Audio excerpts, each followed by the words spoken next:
కేవలాత్మా దేహో నాస్తి కదాచన అస్తి నాస్తి కో వేద నిర్ణయో నాస్తి సర్వదా.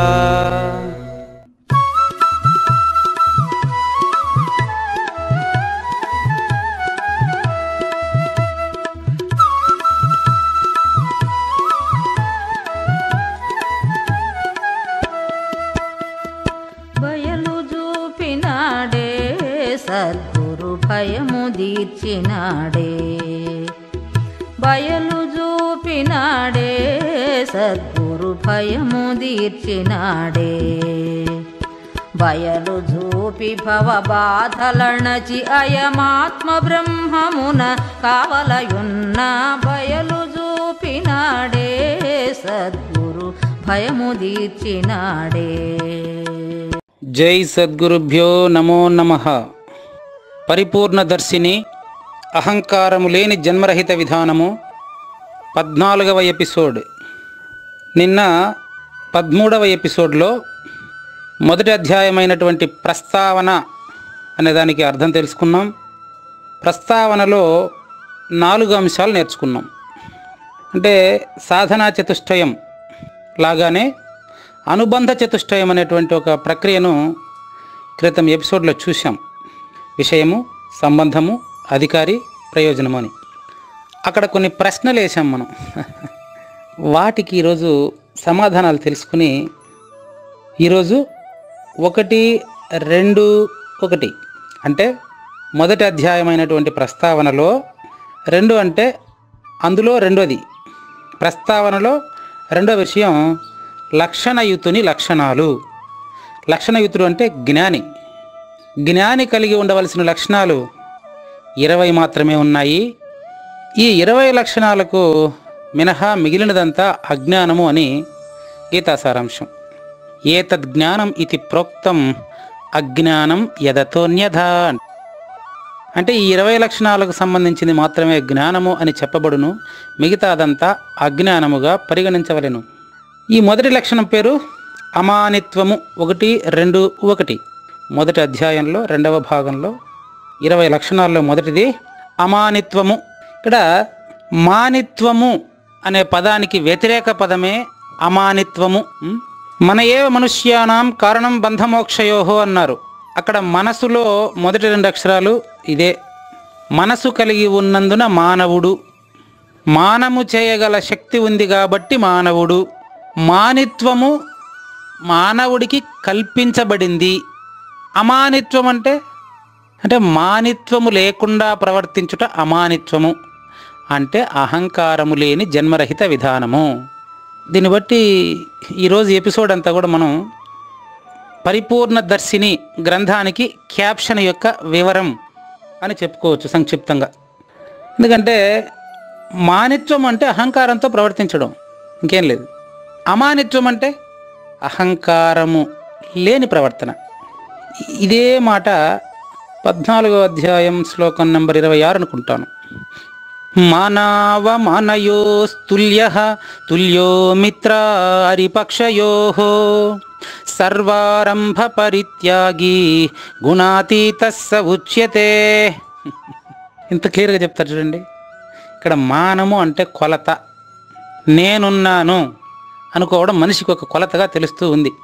అయితే ఆ శ్లోకంలో ఏం చెబుతున్నారంటే మానవమానయోస్తుల్యః, మానవమానములను సమముగా భావించువాడును, మిత్ర అరిపక్షయోహో శత్రుమిత్రాదుల యందు సమముగా ప్రవర్తించువాడును, సర్వారంభ పరిత్యాగి సర్వకార్యములను కర్తృత్వరహితముగా చేయువాడు, పనిచేస్తూ చేయనివాడు, జీవిస్తూ జీవించనివాడు, పంచ విషయాలలో చరిస్తున్నట్లు మనకు తెలుస్తున్నా అతను ఈ యొక్క విషయాలకు జ్ఞానానికి అతీతంగా ఉంటాడు. అతను గుణాతీత స ఉచ్యతే. అతను గుణాతీతుడని చెప్పవలెను. ఓంకారం త్రిగుణాత్మకం, శ్రీకారం నిశ్శబ్దము. దానికి ముందున్నటువంటి స్థితి శబ్ద నిశ్శబ్దములకు అతీతమైనటువంటి స్థితి, ఎప్పటికీ ఎప్పటికీ ఎప్పటికీ ఉండేటటువంటి పరిపూర్ణ స్థితి. అక్కడ నేను నువ్వు అనేటువంటి ఎరుక లేదు. ఆ విషయాన్ని ఈరోజు తెలుసుకోవడానికి నిన్న వేసిన ప్రశ్నలకు సమాధానాలు తెలుసుకొని ముందుకు వెళదాం. నిన్న వేసుకున్న ప్రశ్నలు ఏంటంటే, మనము నేను ఎవరు, దేవుడెవరు అనే ప్రశ్నలు నిన్న వేశాం కదా, దానికి సమాధానాలు చూద్దాం. నేనెవరు, దేవుడెవరు అనేటువంటి ఈ ప్రశ్నలకు మూలం వేదాలు. ఇంతకీ వేదాలకు ఆధారం ఏంటి? అంతే కదా, ఇప్పుడు ఏదైనా ఒక దానికి ఆధారం అడిగినప్పుడు దానికి ఆధారం ఏంటి అని అడగడం మన సత్శిష్యుల లక్షణం. కాబట్టి నేనెవరు, దేవుడెవరు తెలుసుకోవాలంటే మనకు ప్రస్తుతానికి వేదాలు ఆధారంగా ఉన్నాయి. అసలు వేదాలకు ఆధారం ఏంటి? లేవండి, వేదానికి ఆధారం లేదు. విచారిస్తూ వెళ్ళి చూస్తే వేదానికి ఆధారం లేదు. మూలం లేని ఈ గుర్తిరిగే శరీరం రాసుకునేదే వేదాలంతా. ఇదంతా కలలాంటిదే. ఈ విషయాన్ని వేదం ద్వారానే తెలుసుకోవాలి మనం. ఈ యొక్క వేదంలో ఏం చెప్పబడిందంటే, నేనెవరు, దేవుడెవరు అనేటువంటి ప్రశ్నలకు విచారిస్తూ వెళితే స్థూలం నుంచి విచారణ మొదలుపెట్టి సూక్ష్మ కారణ మహాకారణాలు విచారించి దానికి మూలంలో వెళ్ళి వెతికి వెతికి వెతికి చాలామంది తేల్చిన సారాంశం ఏంటంటే, ఋగ్వేదం నాసదీయ సూక్తం 10వ మండలం 129వ మంత్రం ఇలా చెబుతుంది. అప్పుడు అమృత మృత్యువులు లేవు, రాత్రింబవళ్ళు నిర్ణయించే సాధనములు అప్పుడు లేవు. నిర్వంతముగా స్వశక్తి చేత స్వయం ప్రకాశకంగా ఉండేటటువంటి చైతన్య స్ఫూర్తి ఒకటి కలిగినది. అది ఏదంటే అది ఏకమై ఉండెను. అదే శ్రీకారం. అది ఏకమై ఉండెను, అది ఒకటిగా ఉండింది. ఇప్పుడు ద్వంద్వంగా తెలుస్తుంది, ప్రకృతి పురుషులుగా తెలుస్తుంది. అంతకుముందు ఒకటిగా ఉండింది. అందుకనే ఓంకారము ప్రకృతి పురుషులు, అహంకారమే జీవుడీశుడు అన్నారు. ఆ ఒక్కటి ఏంటది? ఏంటి ఆ ఒక్కటి? ఈరోజు మనం చాలా సభల్లో వినుంటాం. ఈ పద్యం చెబితే మీకు ఆటోమేటిక్గా ఏంది ఆ ఒకటి అని తెలుస్తుంది. అలా చతుర్వేద మహావాక్యములందు నీవే బ్రహ్మము బ్రహ్మము నీవే ఎనుచు. చాలా చోట్ల వినుంటారు కదా ఇది, కాబట్టి నేను చెప్పనవసరం లేదనుకుంటాను. అంటే చతుర్వేదాల సారాంశం అంతా 4 మహావాక్యాలకు వచ్చేసింది కదండి. ఈ వాక్యాలంతా చెబుతూ ఉండేది ఏంటి? అహం బ్రహ్మస్మి, అయమాత్మ బ్రహ్మ అని 4 మహావాక్యాల సారాన్ని చెప్పి అదే మోక్షం అని అంటూ ఉన్నారు. ఈ విషయాన్నే వేదాలంతా ప్రతిపాదించినట్లు చెబుతూ ఉన్నారు. ఋషిభిర్బహుదా గీతం ఛందోభిర్వివిధై పృథక్ బ్రహ్మసూత్ర పదైశ్చైవ హేతుమద్భిర్వినిశ్చితై అంటారు. అంటే ఈ విషయాన్ని తెలియడానికి ఋషులు వేదాలలో ఎన్నో రకాలుగా చెప్పి ఉన్నారు.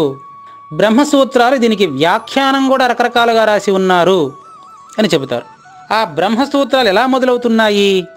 అథాతో బ్రహ్మ జిజ్ఞాస జన్మాద్యస్య యతః. ఈ జన్మాదులకు కారణమైనటువంటిది ఏదో దానిని బ్రహ్మసూత్రాల ద్వారా వివరించి సృష్టికి కారణమైన వాడు నువ్వేనని తెలియజేస్తున్నారు.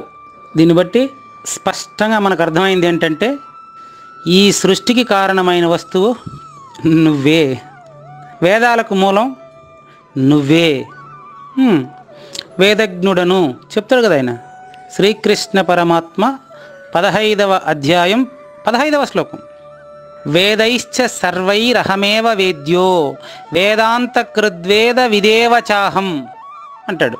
అంటే వేదాలు నేనే, వేదాలతో తెలియదగినది నన్నే అని చక్కగా చెబుతారు అక్కడ. కాబట్టి వేదాలకు మూలం లేదని స్పష్టంగా తెలియజేయడమైనది. ఫర్ ఎగ్జాంపుల్, ఇప్పుడు ఈ చెట్టుకు మూలం ఏది అంటే విత్తనం అంటావు, ఆ విత్తనానికి మూలం ఏది అంటే చెట్టు అంటావు.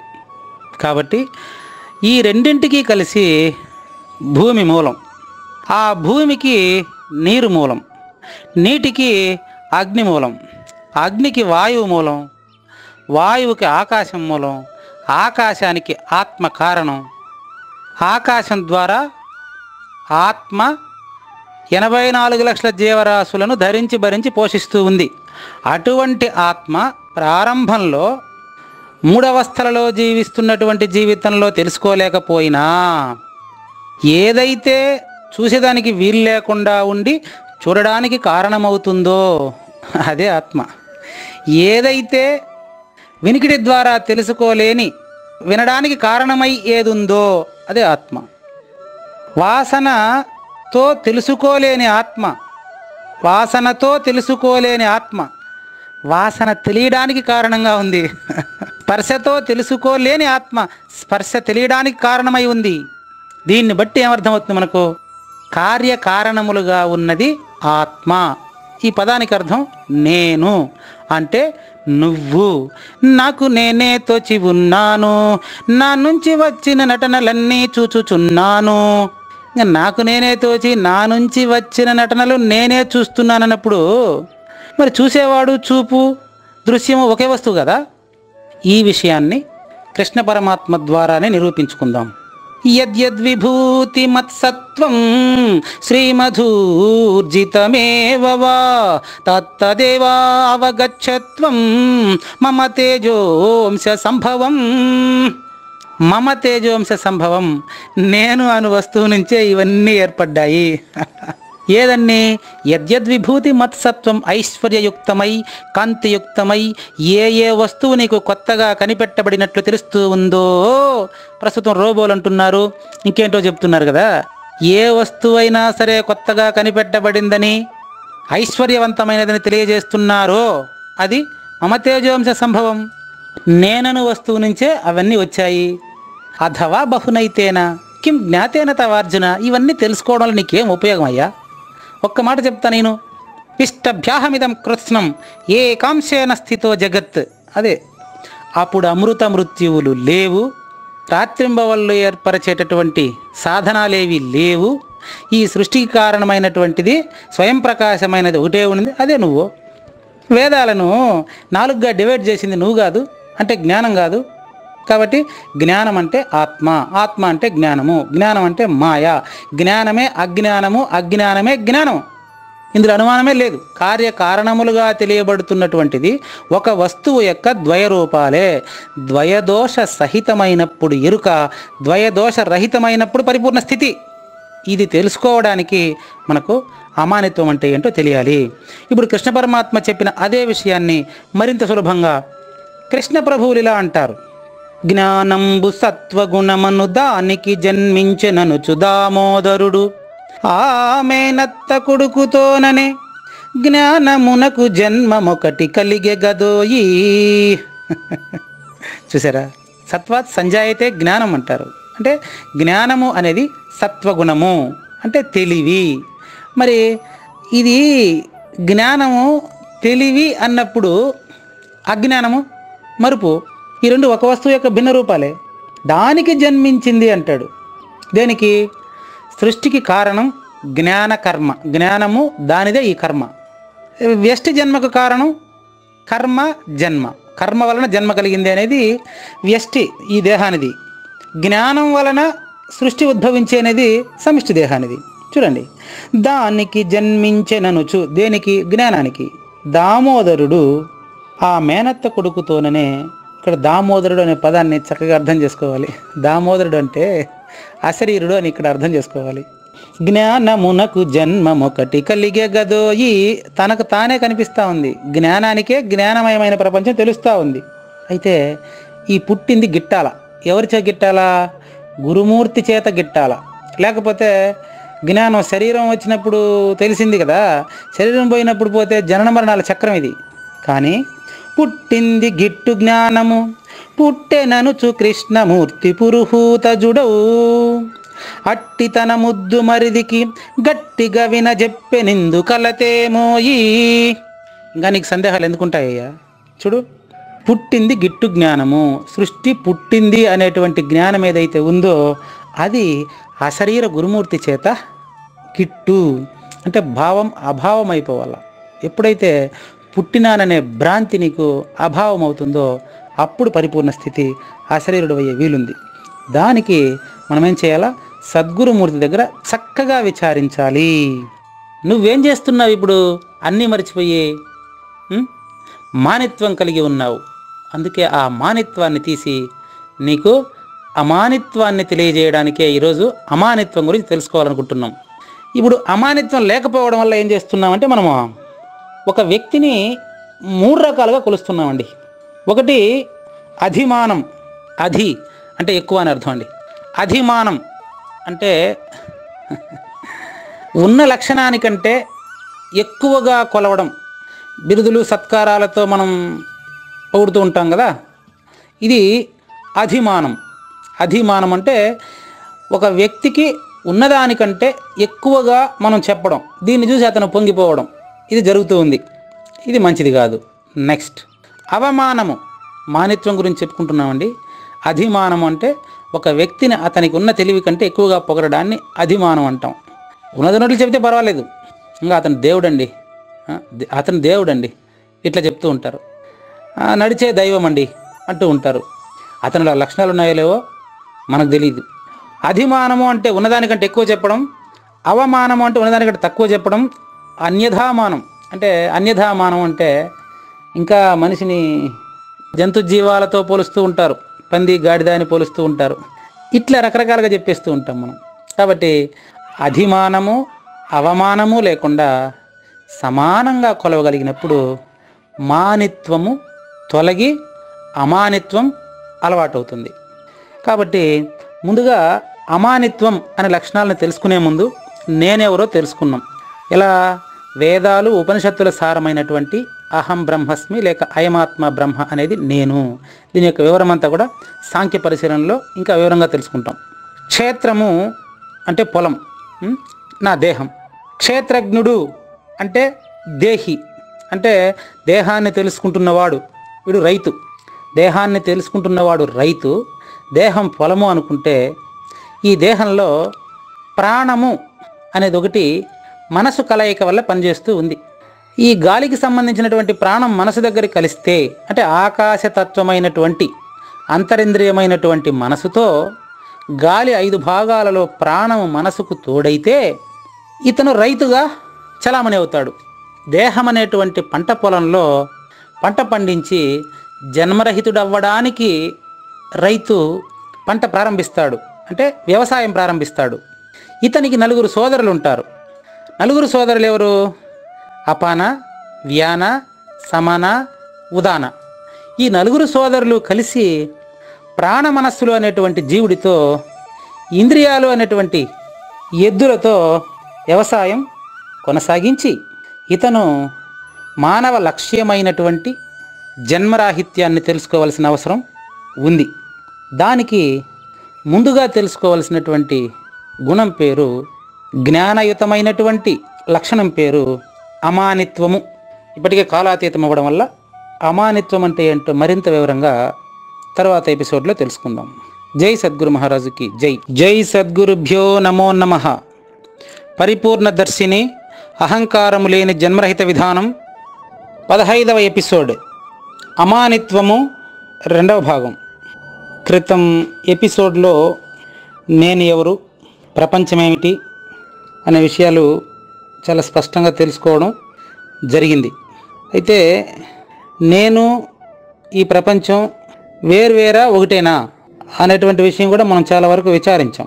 అప్పుడు సృష్టికి కారణమైన వస్తువు నేనేనని తెలుసుకున్నాం.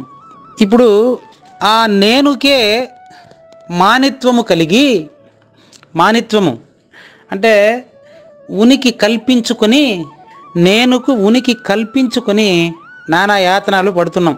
అందుకే మమైవాంశో జీవలోకే జీవభూత సనాతన మన షష్ఠానింద్రియాన్ని ప్రకృతిస్థాని కర్షతి. మానిత్వం ఎక్కడి నుంచి వచ్చిందంటే పంచభూతాల కలయిక వలన ఏర్పడినటువంటి ఎరుకను షష్ఠాని ఇంద్రియాని, మనసు అనేటువంటి 6వ ఇంద్రియంగా భ్రాంతి చెంది ప్రవర్తించడం వల్ల కలిగినటువంటి ఈ యొక్క భ్రాంతిని పోగొట్టుకోవాలంటే ముందుగా అమానిత్వం అంటే ఏంటో తెలుసుకోవాలి. అమానిత్వాన్ని తెలుసుకోవాలంటే మానిత్వం ఎందుకు వచ్చిందో తెలుసుకుంటున్నాం మనం. చూడండి, ఈ ఆత్మ అంటే నేను వివరంగా తెలుసుకోవడానికి వేదాలు మూలం అనుకున్నాం. వేదము అంటే తెలివి అని, ఆ తెలివి రాసుకున్నది అంటే నేను రాసిందే వేదాలు, ఎరుక రాసుకున్నదే.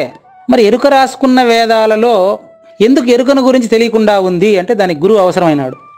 గురువు చెప్పేటువంటి విధానం శిష్యునికి అనుకూలంగా, శిష్యునికి అర్థమయ్యే విధంగా ఉంటుంది. చూడండి, ఈ ఆత్మ సకల కార్యాలకు కారణమై ఉండి అది చర్మచక్షువుకి గోచరం కాకుండా ఉంది.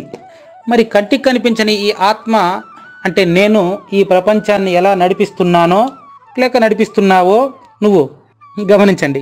ఉదాహరణలు చూడండి, రాజుకు తన సైనికుల వ్యక్తిగత మనస్తత్వంపై పట్టు లేకున్నా ఈ సైనికులంతా కలిపి యుద్ధంలో రాజుని గెలిపిస్తున్నారు కదా. చూడండి, రాజుని గెలిపించడమే ప్రధానమైన లక్ష్యం. కానీ సైనికులంతా కూడా కలిసి కట్టుగా యుద్ధం చేసి రాజును గెలిపిస్తున్నారు. నెక్స్ట్ ఎగ్జాంపుల్ చూడండి. ఆత్మ ప్రపంచాన్ని ఏ విధంగా నడిపిస్తుందో తెలియజేయడానికి ఉదాహరణలండి. నెంబర్ 2, చంద్రుడు 16 కళలతో పున్నమి రోజున కనిపించినప్పుడు సముద్రం తనకు తానుగా ఉప్పొంగుతుంది. చంద్రుడు దయం బందిన సింధువు చెలరేగినట్లు చెలగునే చెర్లు అని కృష్ణప్రభువులు అన్నారు కదా. నెక్స్ట్ చూడండి, మన లక్ష్యం ఆత్మ ఏమిటో తెలియబడడం లేదు మనకు. ఆ ఆత్మ దీన్ని ఎట్ట నడిపిస్తూ ఉంది అనేదానికి ఉదాహరణ. నంబర్ 3, అయస్కాంతం దగ్గర ఇనుప ముక్క అయస్కాంత ప్రభావం చేత కదులుతూ ఉంది, తగలకుండానే కదులుతూ ఉంది. నెక్స్ట్ చూడండి, సూర్యోదయానికి జనం తమంతట తామే నిద్రలేస్తున్నారు. నిద్ర హాయిగా ఉంటుంది కదా, నిద్రపోయేది ఎవరు వద్దన్నారు? సూర్యోదయానికి తమంతట తామే నిద్రలేస్తున్నాం. సూర్యుని గురుత్వాకర్షణ శక్తి వల్లనే భూమి తన చుట్టూ తాను ఏటవాలుగా తిరుగుతూ ఉంది, కానీ సూర్యుడికి భూమి తగలడం లేదు. చూడండి, ఆడతాబేలు తన బిడ్డలను చూపుతోనే ఆకలి తీర్చేస్తుంది. అట్లాగే ఆత్మ దేహానికి తగలకుండా దేహాన్ని పోషిస్తుంది. అదే రైతు పొలంలో సేద్యం చేస్తూ జనరాహిత్యాన్ని తెలుసుకోవాలి. చూడండి, నెక్స్ట్ మరో ఎగ్జాంపుల్. ఆకాశం దేనితోనూ కలవదు, కానీ అది అన్నిట్లోనూ దూరి ఉంటుంది. ఓకేనా? మళ్ళీ చూడండి, ఆకాశం దేనితోనూ కలవదు, కానీ అది అన్నింటా దూరి ఉంటుంది. ఏమీ లేదండి, సృష్టికర్తకు ఆకాశం శరీరం అండి. సృష్టికర్తకు ఆకాశము శరీరం. ఆకాశం అన్ని భూతాల్లోనూ ఓతప్రోతమై ఉంటుంది. అన్ని భూతాలలో ఆకాశం ఉంటుంది. మమాత్మ సర్వభూతాత్మ అంటే అదే, ఇంకేమీ లేదు. ఇది స్పష్టంగా తెలిసినప్పుడు నువ్వు అమానిత్వాది గుణములను పెంపొందించుకోవడానికి ప్రయత్నం చేస్తావు. చూసారా, ఆకాశం దేనితోనూ కలవకుండానే అన్నింట్లో ఉంది కదా. మరి ఆత్మ కూడా కారణమై ఉండి కూడా అది నీకు తెలియకుండా ఉందంటే ఏమర్థం? నువ్వే అది అయి ఉన్నావు. నీ భుజం మీద నువ్వు ఎలా ఎక్కలేవో ఆ విధంగా నిన్ను నువ్వే అని తెలుసుకునేంత వరకు నువ్వు నీకంటే వేరుగా ఉంది అని ఊహించినంత వరకు నువ్వు తెలుసుకోలేవు. నిన్ను నువ్వుగా నువ్వే ఆత్మగా తెలిసినప్పుడు నీకు ఆత్మ గురించి చెప్పాల్సిన అవసరం లేదు. చూడండి, ఈ విధంగా నేను, ఆత్మ, ప్రపంచం ఒకటిగా ప్రతిపాదితమైనప్పుడు అమానిత్వం అనేటువంటి గుణాన్ని గురువు నీకు నేర్పగలడు. లేకపోతే మాన్యతలో బ్రతుకుతూ ఉంటావు. చూడండి, మాన్యత అంటే గౌరవించబడాలి అనేటువంటి ఒక నమ్మకం. మాన్యత అంటే గౌరవం, మాన్యులు అంటూ ఉంటాం కదా. ఈ యొక్క మాన్యత వారసత్వంగా మనకు వచ్చేసింది. ఏమని, మన తల్లిదండ్రులు వాళ్ళ తల్లిదండ్రులంతా కూడా ఏమి అలవాట్లు ఉన్నాయో అది అట్లే మనకు వచ్చేసినాయి. ఇప్పుడు మనం సరైన గురువును వెతుక్కొని అందరిలాగా జీవిస్తూ కూడా జనన మరణాలు లేవని తెలుసుకోవాలి. ఈ యొక్క మాన్యత తొలగించుకోవడమే అమానిత్వము. అంటే గౌరవము నాకు కావాలి అనే ఆలోచన కలిగి ఉంటే మానిత్వము, ఈ ఆలోచన లేకుండా ఉండుటే అమానిత్వం. మరి ఈ గుణము నాకు ఎలా అలవాటవుతుంది అంటే దానికి మనకు గురువు కొన్ని విషయాలు చెబుతున్నారు. ఇవి అశరీరునికి సహజ లక్షణంగా అమరి ఉంటుంది. గుర్తుపెట్టుకోండి, ఇది కొంతమందికి కష్టంగా అనిపించవచ్చు. మళ్ళీ రెండోసారి చెబుతున్నాను, అశరీరునికి ఇప్పుడు చెప్పబోయేటువంటి లక్షణాలన్నీ కూడా ఇది అమానిత్వం అంటే సహజ లక్షణమై అమరి ఉంటుంది. వాళ్ళ గురువు ద్వారా అతను నేను వాళ్ళ గురువుకి ఇచ్చేసి ఉంటాడు. మనం అది పెంపొందించుకోవాలి. ఇక్కడ కొన్ని ఉదాహరణలు చెప్తాను. ఎవరైనా వ్యక్తుల్ని ఉదాహరించినప్పుడు కూడా ఉదాహరణ మాత్రమేనని గుర్తించండి. నంబర్ 1, లౌకిక విషయాలకు ప్రభావితము కాడు. అమానిత్వం అనేటువంటి గుణం యొక్క లక్షణం నంబర్ 1, లౌకిక విషయములకు ప్రభావితం కాడు. అంటే కనిపించేటువంటి వస్తు సామగ్రి నేను సొంతం చేసుకోవాలి, కనిపించే వస్తు సామగ్రిని నేను సొంతం చేసుకోవాలనే ఆలోచన అతను కలిగి ఉండడు. నంబర్ 2, తన ప్రతిభను ఉపయోగించి లబ్ధి పొందే ఆలోచన అతనికి లేదు. ఎవరికి? అమానితుడికి. అనుమానితుడికి కాదు, అమానితుడికి తన ప్రతిభను ఉపయోగించి లబ్ధి పొందాలనే ఆలోచన ఉండదు. నంబర్ 3, తనను ఏ మాత్రం పొగిడినా, తన సన్మానానికి ఏర్పాట్లు జరుగుతున్నా అతను ఏమనుకుంటాడంటే విశేషమైనటువంటి యోగ్యత తనపై ఆరోపించబడుతూ ఉంటుంది కదా. అప్పుడు అతను ఇలా ఫీల్ అవుతాడు, వేటగాని వలలో చిక్కిన జింకలాగా భావిస్తాడు. అంటే ఇక్కడ మనం అర్థం చేసుకోవాలి ఒక విషయాన్ని. అంటే నేను అనేది లేనిదే కదా. లేని నేనను శరీరములో బయట గలిగినట్టి లోక సమితికి ఏందో వీళ్ళు ఊరికే లేని దానికి లేకనే వీళ్ళు సన్మానం చేసుకుంటా ఉన్నారు. సర్లే గురువాక్యం ప్రకారం నేను గురువుకి ఇచ్చేసాను కదా, కాసేపు కూర్చుందామని కూర్చుంటాడు అంతే. అంటే అతనికి కర్తృత్వం ఉండదు అక్కడ, అతనికి పూజ చేస్తూ ఉంటే కూడా. అది అట్లా అర్థం చేసుకోవాలి.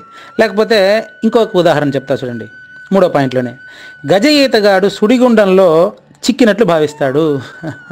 అతనికి అన్నీ తెలుసు, కానీ ఆ సమయానికి నేను అనే వస్తువు ఇక్కడ వీళ్ళకి తెలియదు కాబట్టి, నేను అనే వస్తువు లేదనే విషయం తెలియదు కాబట్టి వాళ్ళ కోసం ఆయన సహకరిస్తాడు ఆ పూజకి అంతే.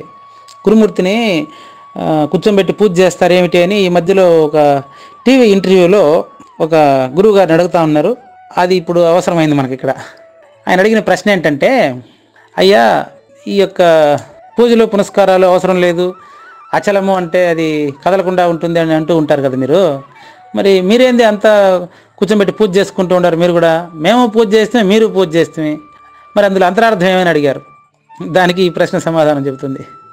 గురువుకి కాదు మనం పూజ చేసేది, జన్మరాహిత్యాన్ని మనకు తెలియజేస్తాడని భక్తితో మామూలుగా ముందు చేస్తూ ఉండినటువంటి పూజలు, విగ్రహారాధనలు, పూజలు, మంత్రాలు, తంత్రాలు, యంత్రాల్లో ఉండినటువంటి మనము వీటికి సంబంధం లేకుండా అశరీరుడై ఉన్నటువంటి ఒక గురుమూర్తికి, జనన మరణాలు లేవు అని స్పష్టంగా తెలిసినటువంటి ఒక గురుమూర్తికి మనం పూజ చేసి ఆయన ద్వారా మనం ఆ జ్ఞానాన్ని పొందడం కోసం భౌతికంగా మనం పూజ చేస్తాం తప్ప, ఈ పూజ శిష్యునికి సంబంధించిందే తప్ప గురువుకు సంబంధించింది కాదని అతనికి తెలిసి ఉంటుంది.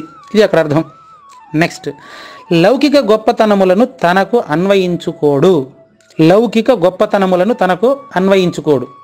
ఉదాహరణకు ప్రబోధ కొంచెం బాగా చెప్పినాడు అనుకోండి గురువుగారు, అదంతా కూడా అతని గురువు నుంచి అతనికి సంక్రమించిందే తప్ప అతనంటూ ఏమీ దానికి అన్వయించుకోడు. మీకు ఇక్కడ మొట్టమొదట ప్రస్తావన అనే పదంలోనే ఈ అర్థం వచ్చింది మనకు. అంటే ఇక్కడ చెబుతున్నటువంటి వాడికి ఎంత మాత్రం సంబంధం లేదు, గురువు ఏది అందించుంటే అది పలకబడుతుందంటే. అందుకనే పలకనిదే పరిపూర్ణము, పలికినదే ఎరుక ఎనుచు పలకబడును. ఇప్పుడు నేను పలుకుతా ఉండేదంతా ఎరుక, ఎందుకంటే ఎరుకతోనే ఎరుక లేదని తెలుసుకోవాలి మరి.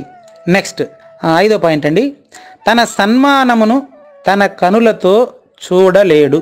తన సన్మానమును తన కనులతో చూడలేడు అంటే అర్థం ఏం చెప్పండి? సన్మానించేవాడు వేరుగా, సన్మానించబడేవాడు వేరుగా, ఇద్దరుగా చూస్తే అప్పుడు అతను తన కళ్ళతో చూసినట్టు అవుతుంది. అదే చూసి చూడకుండా ఉండేవాడంటే అది తెలియక తెలియవలను, చూడక చూడవలను అంటారు పండితారాధ్య పండిత శివానంద స్వామి. అది ఇట్లా అనమాట. ఇవంతా పోను ఇంకా వివరంగా మనకు తెలుస్తుంది. నెక్స్ట్ 6వ పాయింట్, లౌకిక కీర్తిని వినడు. చూడండి, వినకనే వింటాడంటే ఇది. అంటే వినడు అంటే ఆయనకి శివుడని కాదు, లౌకిక కీర్తిని వినడు. నెక్స్ట్ 7, లోకులు నన్ను గురించి మాట్లాడుకోవాలని కానీ నన్ను తలుచుకోవాలనేటువంటి ఆలోచన కానీ అతనికి ఎప్పుడు రాదు. అతనికి ఎప్పుడు కూడా ఏ ఆలోచన రాదు. ఇన్ని లక్షణాలు కలిగిన తర్వాత ఇంకా నన్ను సన్మానించాలి, ఆదరించాలనేటువంటి విషయం అతనికి ఎలా రుచిస్తుంది చెప్పండి? కాబట్టి అటువంటి వ్యక్తి గురించి మన అచల గురు సాంప్రదాయ ఆశు కవిత విశారద విమల విజ్ఞానానంద జంబూజ్ లింగమూర్తి తెలంగాణ మధుర కవి ఆయన ఈ లక్షణాలు ఉన్నటువంటి వ్యక్తిని గురించి ఒక పాట రూపంలో రాశారు. ఆ పాట దాని వ్యాఖ్య తెలుసుకుని ఈ ఎపిసోడ్ని మనం పూర్తి చేసుకుందాం. ఆయన నిజ గురువట. ఏది నిజంగా అమానిత్వాది గుణములు కలిగి ఆ కలిగినటువంటి గుణాలను విడిచిపెట్టి ఆయన జీవించకనే జీవిస్తూ ఉంటాడట. మరి ఆయన గుణాలను ఒకసారి మనం చూద్దాం. చూడండి, సామాన్యమటోయి సద్గురువులను తెలియుట సామాన్యమటోయి, నిజ గురువులను తెలియుట సామాన్యమటోయి. బాలుని రీతిలో బాసిల్లుతుంటారు, పైశాచికము బోలు పయనించుతుంటారు. బాలుని రీతిలో బాసిల్లుతుంటారు, పైశాచికము బోలు పయనించుతుంటారు. నీవు నేను అనే భేదాలు లేకుండా నిందలకు కృంగకుండుంటారు. సామాన్యమటోయి సద్గురువులను తెలియుట సామాన్యమటోయి. జలజాపత్రములాగా జగములోనుంటారు, ఆలు పిల్లల జోలి లీలగా చూస్తారు. భ్రాంతి రహితుండని బడాయి చెప్పరు, చెప్పేటి వారిని తప్పని అనరు. సామాన్యమటోయి సద్గురువులను తెలియుట సామాన్యమటోయి. వ్యవహారమంతయు సవరంగా చేస్తారు, కర్తవ్య నిర్వహణ కార్యములు చేస్తారు. వ్యవహారమంతయు సవరంగా చేస్తారు, కర్తవ్య నిర్వహ కార్యములు చేస్తారు. సృష్టిలో వీరిని గుర్తింపతరమగుని లింగమూర్తి చెబితే బింకమే అవుతుంది. సామాన్యమటోయి సద్గురువులను తెలియుట సామాన్యమటోయి, నిజ గురువులను తెలియుట సామాన్యమటోయి. ఇక్కడ పాముల జాడ పాములకే తెలుసు, స్వాముల జాడ స్వాములకే తెలుసు. అటువంటి ఆ గురువుని తెలుసుకునేది అటువంటి గురువులకే తెలుసు, మనకంతా తెలియలేదు. ఎందుకంటే వాళ్ళు పైశాచికము బోలు పయనించుతుంటారు, బాలుని రీతిలో బాసిల్లుతుంటారు. ఇది వింటే చాలామంది బాలుని రీతిలో అంటే అతనికి ఏమీ తెలియదని కాదు, తెలిసిన తెలివిని విడిచిపెట్టి ఉంటారు. పైశాచికము బోలు పయనించుతుంటారు. దీని అర్థం ఏంటంటే, ఇప్పుడు మతిస్థిమితం కోల్పోయినటువంటి వ్యక్తికి విచక్షణ జ్ఞానం ఉండదు. ఇతనికి విచక్షణ జ్ఞానం ఉండి కూడా దాన్ని పట్టించుకోవడం అని అర్థం చేసుకోవాలి. అప్పుడే కదా నీవు నేను అనే భేదాలు లేకుండా ఉంటుంది. నీవు నేను అంటే మాట్లాడుతూ ఉండేవాడు ఇంటా ఉండేవాడే కాదు, సర్వ జీవరాశులకు కూడా అతనికి భేదం ఉండదు. అందుకనే కృష్ణప్రభువులు ఏం చెప్పారు, మీరు మేల్కొని మేల్కొల్పుడి నన్ను అంటాడు ఆయన. చూడండి, మీరు మేల్కొని మేల్కొల్పుడి నన్ను అంటే కృష్ణప్రభువుల్ని నిద్ర లేపమని కాదు, నేను అనే వస్తువు లేదని తెలుసుకోమని అర్థం. అట్లాగే జలజపత్రములాగా జగములో ఉంటారు అంటే తామరాకు నీటి బిందువును అంటదు, రాజయోగి కర్మఫలములను అంటడు అని ఒక ఎపిసోడ్ తెలుసుకున్నాం మనం. అట్లాగే నేను భ్రాంతిరహితుడు, నేను పరిపూర్ణుడైపోయినా, నాకు అన్నీ తెలిసిపోయిందని చెప్పడు. అట్లా ఎవరైనా చెప్పినా కూడా వాళ్ళని గురించి ఇతను అభ్యంతరం చెప్పడు. మిగతా మనలాగా వ్యవహారం అంతా చక్కగా చేస్తూ ఉంటారు, అన్ని పనులు చేస్తూ ఉంటారు. కానీ సృష్టిలో వీరిని గుర్తింపతరమగునే.